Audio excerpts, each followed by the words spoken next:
Good day, mates! So, what really is the greatest Lego castle of all time? A question that's haunted generations of Lego fans since medieval times. In today's video, you'll probably get the answer, because we're building a medieval part of the city, just like how old bits of European towns are often still hanging around. So welcome to the Solbrick Show. I'm building a vintage Lego city, but with a twist. I'm adding custom-built environments to the classic sets. It's a proper good time and honestly a super chill hobby, so hit subscribe if you want to follow the journey. I'm more than halfway there, to be honest with you legends, and once it's done, I'll likely make some tweaks here and there, then crack on with another city, one with a storyline I haven't seen any other Lego YouTuber do before. But crikey, I hate it when content creators ramble on for 5 minutes before actually getting to the point, so let's just get stuck into it. Right, I've got these 3 empty green base plates, which made me think of the term tabula rasa, popularized by philosopher John Locke in 1689. Big shout out to all you John Locke fans out there. We need to build something here. I reckon set 6074 Black Falcon's fortress from 1986 could be just the thing. Probably the best fortress for the Black Falcons faction ever. But hey, what would I know? I'm just a Lego YouTuber, and apparently we're not allowed to have opinions because democracy and free speech don't apply to us, right? Anyway, as you can see, I've built a little hill for the castle to sit on. I'm all about adding elevation and texture to the layout. A totally flat city in 2025? No thank you. And honestly, I stand by that take. I also added a tiny suggestion of a moat at the front, because, well, the set has a drawbridge and it's kind of pointless without a moat in it. At the front I've put in more detail with greenery and whatnot, but it's simpler at the back since we'll be placing buildings behind it and those details won't even be visible. This fortress is possibly one of the best for displaying various Dungeons & Dragons minifigs. They work a treat here and add some color to an otherwise very grey structure. Yes, that's another opinion I fully endorse. Inside the courtyard there's a queen from another faction being held captive. That's how it went down in history, right? Back in medieval times, about 1% of the population ruled over the rest, treating us like livestock basically. Good thing that definitely isn't still the case today, and all those ancient systems have just magically disappeared.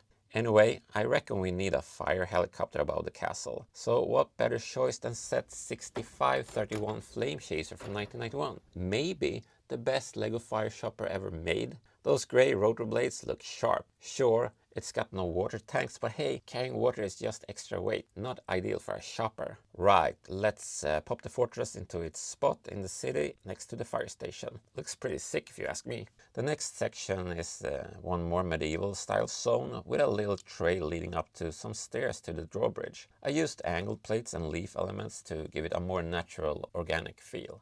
The stairs are guarded by 2 set 6035 Castle Guard from 1987. Makes totally sense to have them stationed out front. Although I do wonder, is that red and white bit meant to be a tent canopy, or what exactly is that little structure? Either way, it looks cool. This tree is key. I want trees scattered around the city, add some more realistic earthy vibe. In front of the tree we got set 7953 Court Jester from 2010.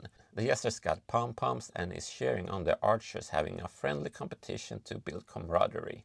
In the middle of the trail is a statue of a knight, holding the mighty trident that, according to legend, used its divine power to found Sultan here, in what was originally some kind of dodgy swamp. In this corner we got set 6041 Armour Shop from 1986. This one's extra special to me, I got it as a kid. Although I've got a bit of a trauma tied to it, I thought the rare black sword was the coolest thing ever. We were all obsessed with swords back in the He-Man days. One day I took it to the kindergarten and somehow lost it. Not too surprising, I was 5. I spent the rest of my time at preschool hunting for it, but no luck. Years later I saw this set in a sunlit window at a flea market and just had to rescue it. UV light is Lego's worst enemy after all. Anyway, this whole scene looks pretty fun and alive if you ask me. I chose to not include any modern minifigs here, but you can always imagine they're actors or cosplayers. Totally up to you. Let's add this area in front of the castle. There's something deeply satisfying about seeing the two little mountain bits come together. As you can see, I also raised the terrain a bit to give it more depth and variety. Cool.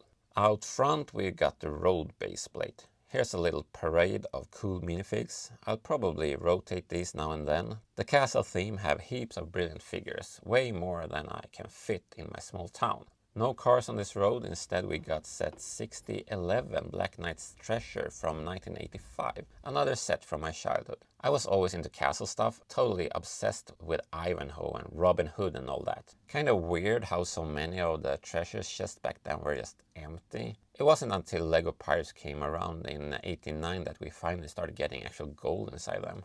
In the other lane we got set 6010, Supply Wagon from 1984. Without supplies you get no wars, so that's why you gotta hit those supply lines. But what I like about this set is the figure. More casual clothes, looks like a civilian. Castle's been missing more of that, historically speaking. And I mean, that's not even a hot take, it's just fact. This worker here's gotta go. Not period accurate enough. This woman though, she looks stoked to enjoy her carrot. I've extended the old ruin wall here too, and there's a statue of Bert-Åke, the founder of modern Sultan. If you watch some other LEGO YouTubers, maybe you come across Shy Times. As a little nod to him, since he got a huge Black Falcon's army, we got some few knights and archers patrolling the street here. Looking back at what we added in this update, I reckon this turned out pretty good. With that said, stay away from the nonsense, stay awesome, and get involved in your local community however you see fit. Be the change.